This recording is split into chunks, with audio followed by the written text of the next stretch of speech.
10, 9, 8, 7, 6, 5, 4, 3, 2, 1. All systems go. You're listening to Sudbury News Talk. I want to show you something. Stand by. On the morning shift. Anything Could happen. Sudbury News Talk on the morning shift.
And welcome to Sudbury News Talk, everyone.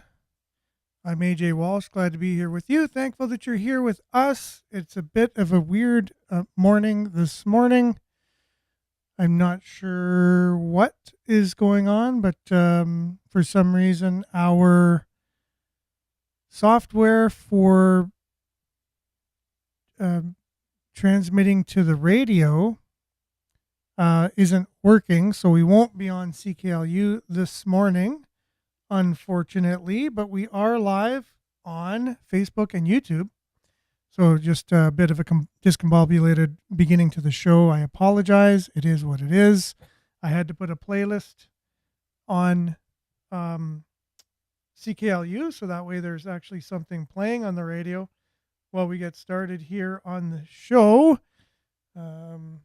And didn't have time to figure out exactly what it might have been that is preventing us from going live on the radio. But it is what it is when you're the only person here who's doing the technical stuff and hosting the show all at the same time.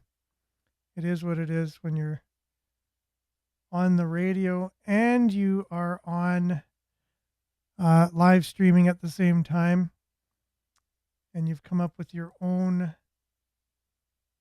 you've come up with your own system to be able to do all of that. And as you know, from being online, there's all kinds of things that could go wrong or happen each and every day. While you're online, you're like, why does this work like that? Why is this doing that? But you can imagine having a software to get on the radio, 3 pieces of hardware for audio that have to work together, a switcher studio that you have to navigate and make sure everything's working on there. And then you have a screen that you use in order to play, whether it's videos or audio or show pictures or something like that. Then you actually have the screen where you're monitoring. Anyway, so there's lots of moving parts here. But we get it done, and it's a miracle each and every weekday morning between the hours of 7:30 and 8:30 a.m. Usually we're live on CKLU 96.7 FM, streaming live at facebook.com/Sudbury News, youtube.com/Sudbury News. And we're found on demand afterwards on those 2 platforms, along with x.com/Sudbury News and our Sudbury.news website, which is a news aggregator. It aggregates all the local news into one web page. And yeah, so we usually get it done, maybe a little late sometimes. in the morning. But other than that, we're here, and we're going to start off with a little bit of weather. We'll be back with news headlines, your comments, and more right after this.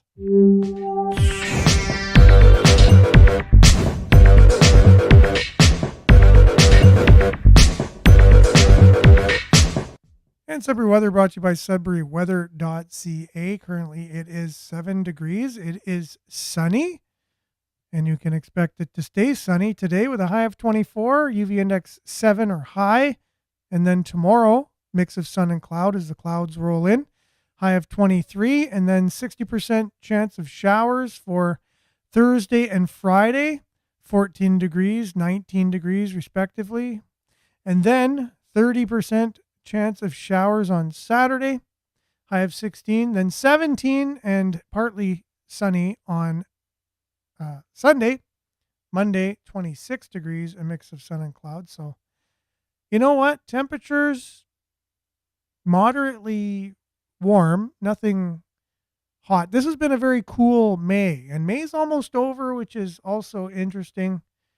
The fact that May is almost over, I don't even know. It just seems like it just began, but it's been very cool. I think they said Toronto was the coldest May on record. So much for global warming. And it is satellite here, May the 26th. You can see all of that sunshine over our area. We'll be back with news headlines, your comments, and more right after this.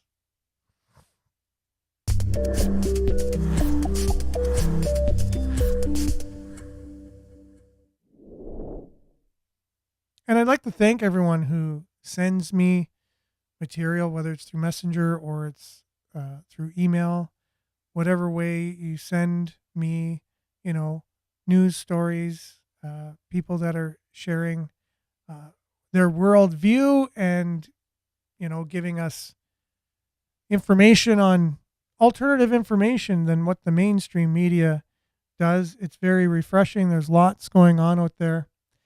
If we actually had a functioning mainstream media, the world would be a much different place. We'd be kind of waking up to what's going on. People would be held more accountable. Things wouldn't be as crazy as they are. But it is what it is, and we are where we are. So let's begin with Disabled Kane. First to the YouTube party this morning. Great to see you on again. A friend told me. Okay, all right. Okay, so everyone would be able to read that. A friend told me that his dog's, monkey's, uncle's goldfish pet, Plankton, had stage 5 cancer and was in a fatal water cycle accident, but he died from COVID. So that's a joke from way back when everyone was being, that was the cause of death of basically everyone, no matter what happened to them. Remember those days? And good morning, Northern Hillbilly. Thanks for being on. Comments are all over the board here while my switcher is kind of dysfunctioning. Good morning, Nancy. Thanks for being on as well. And Nana, hey, blessings, everybody. Another day. Sunshiny day, that's for sure. And always coincidences. Yes, there's always coincidences, that's for sure. I'm not able to do that, but I can move my head. I'll just move my head like that so the light doesn't bother you so much. Okay, so good morning, Judy. Thanks for being on. And Monique, good morning. Sunshine emoji. And comments are going wonky again. So Hazel, good morning to you. Prayer emoji, much needed these days. Marvin, good morning, everyone. Jerome, good morning, everyone. Muscle emoji, Canada flag emoji. Belinda, good morning. Switching your mentality from why is this happening to me to what is this trying to teach me? It's a game changer. Double heart emoji for sure. Yeah, what is this trying to teach me is always a good way to look at things, because life is trying to teach us something, always is, always will. And sometimes things aren't convenient and you wonder why. You just want to get to where you're going, but maybe there's a few roadblocks in the way for a reason. Something's trying to tell you to stop and think about something. and to live in the present moment and always ask yourself, what's going on right now that I could learn from? What could I learn from this? And good morning, Vin. Thanks for being on. Dave, good morning as well to you. And thanks for the plug sharing. Sharing is caring, right? Okay, Sheila, no notification from Facebook that you're live. I'm not surprised.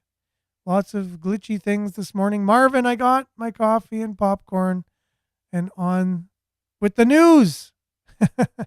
Right on. Thumbs up. Okay. And good morning, everyone from Barrie. That is Marianne Leighton shared as usual. And Jerome says, God bless. Yes, right. That's Jerome said that he's overcome cancer himself. He said that a few times, which I think is pretty amazing to be able to find a way to get through that, right? And it has, like, having it obviously is going to teach. It's going to be a huge teacher. I can't imagine. I've been there in the room when my father got his news, and it just feels like, surreal. And I could imagine if it happened to me and hasn't happened yet, or I won't know until it happens. So I can't really understand it, but those who have gone through it do know what that's like. And it's a huge thing to have to go through. Okay, and Grand Rising Monique, heart emoji, exclamation points, sunshine emoji. Okay, so some people never get the notifications that we're live. And good morning, Estelle, smiley emoji, heart emoji. And more people don't get emojis here. And Trevor's got lots going on here. I'm not sure if I'll be able to get through it all, but we'll see here. The throne speech is coming today, correct? So what is unfolding in Canada is not politics. It's not reform. It is a hostile takeover by global forces using one of the most sophisticated and destructive plans ever devised to collapse a free society from within. The plan is referred to the Cloward-Piven strategy. I did look into that, by the way, and it is a real thing. The man they have chosen to complete this agenda is Mark Carney. Mark Carney was not elected. He was selected. His loyalty is not to Canadian people. It is to the World Economic Forum, or the WEF, the United Nations, the Bank for International Settlements, and other unelected global institutions that aim to erase national sovereignty and individual freedom. The Cloward-Piven strategy, in definition. Strategy aims to utilize militant anti-poverty groups, which we have seen many of them, to facilitate a political crisis and overload the welfare system via an increase in welfare claims, forcing the creation of a system of guaranteed minimum income or universal income, redistributing income through the federal government. In 1966, Columbia University professors Richard Cloward and Francis Fox Piven developed an 8-point strategy to collapse a free nation from within internationally. Their idea was to overwhelm the system through massive economic and social destabilization so that citizens would beg for an authoritarian control in exchange for survival. This strategy has now been adapted and weaponized by global financial elites and is being applied to Canada right now. Unfortunately, most Liberals and PPC voters are not able to, I'll just translate that, to see it. If you have never heard of the Cloward-Piven strategy, it does not matter. It's already being implemented for you. You're not imagining the chaos. It is designed to demoralize you, to confuse you, and to make you submit. Mark Carney is the chosen executor. Below are the 8 points of the Cloward-Piven strategy, along with concrete actions Carney has taken to implement each one. So the first one is to overload and bankrupt the welfare system, and then Trevor goes on to explain how that's being done in Canada, and I would encourage everyone to go to the comments and read that. 2 is to raise the cost of living until survival becomes the only focus. We can see that ultimately happening. And the pressure on the welfare system, we know already, like it is overwhelmed. The amount of people on social assistance programs is just overwhelming. If you consider Ontario Works, ODSP, nothing against the people that are on it. Many people need to be on it, and that's why it's there in the first place. But there is a lot of abuse of that system. And with the mass immigration that's coming here, that also puts a huge strain on our social safety net systems. And so it is overwhelmed now. And then the third point is defund and destabilize law enforcement. Do you ever hear defund the police as a thing? Right? So that's a thing. And Trevor goes on to explain how that's done in Canada. 4, control education to indoctrinate the next generation. Many parents will have seen that that is something that has gone on. I know myself, I've experienced seeing my daughter's curriculum as she had to work from home online during, the last 5 years. 5 is to eliminate private property through regulation, taxation, and debt traps. So that is definitely coming. 6, promote division through identity politics. We all know that. Everyone's got to be grouped into some kind of category. And then it's a race to the bottom as who's the most victimized out of those categories. That's what we've seen in politics anyways. Not to say that those categories aren't legit. There are people that are certainly in some of those categories, and they are somewhat victimized, but it's being politicized and weaponized, right? And 7 is to undermine faith and family to replace them with state loyalty. And then 8, create permanent dependence on the state through programmable money, so digital currencies, which we are seeing coming. And by the way, good morning, Trevor. So I made my way through that. I didn't read all of the things, but I encourage everyone to go through and read what Canada is doing to fulfill all of those points. Basically, you've given some really great examples of those right here in Canada, how we're following those things. And Sheila says, CBC News, throne for king installed just for today, if not planned. Where would you get one that fast? So he has his own throne, apparently. So that's interesting. And it looks like Dan is on. Good morning, Dan. Thanks for being on. Much appreciated. Good to see you here. You're on YouTube. And Liette. Okay. Still not getting notifications. And Marvin, Facebook tells me after I'm already watching the news. LOL. Okay. And Brian, good morning. Troopers! Exclamation point. Good morning to you, Brian. And Andrew, always on. Always here. And thanks for chiming in. Good morning, Andrew. Good morning, Liette. Sunshine emoji from Collingwood. Euclid. I took a stab at that again, trying to remember the pronunciation, but thanks for being on. Good morning to you. And Marianne, okay. Just whenever I say a person's name, I'll say, okay, it's because I'm realizing they're discussing with, you guys are discussing with each other something. And this is David, how is the mainstream media, how is it the mainstream media isn't coming after this amazing live channel? I don't understand. I'm not sure. I'm sure we've had a mainstream media in Sudbury attack us because,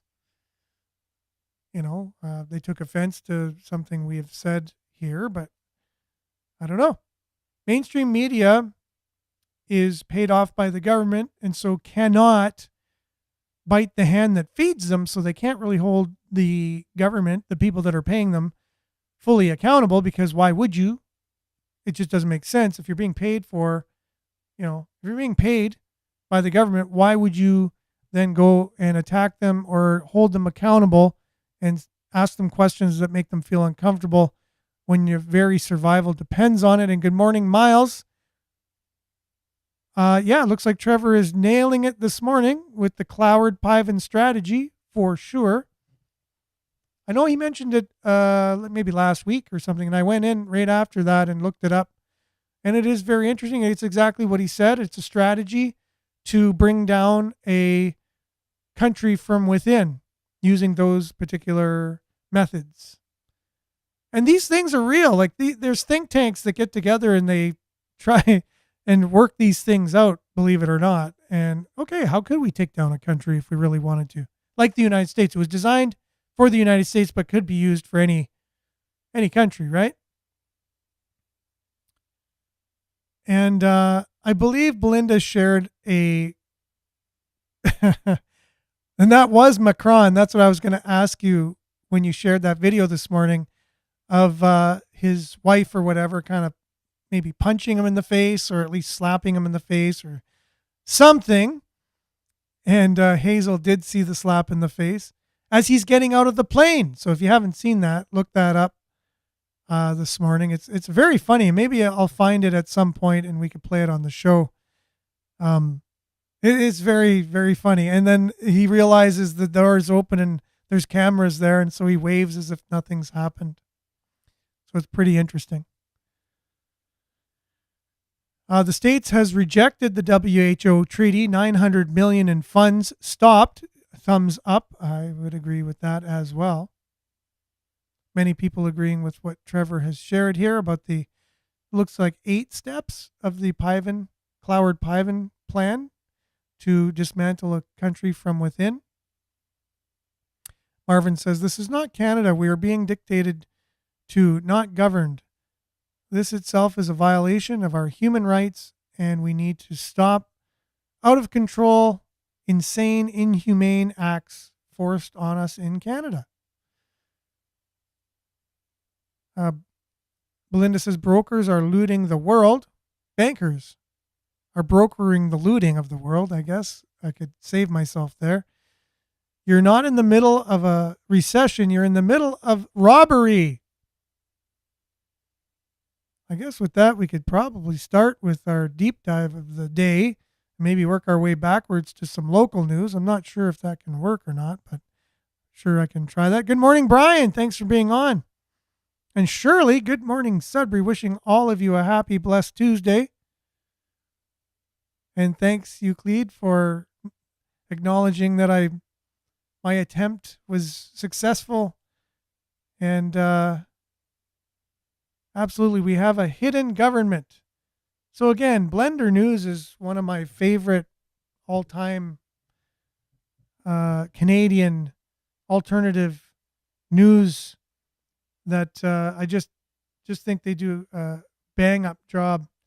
And they're talking about corruption that has taken place in Canada. It's unprecedented.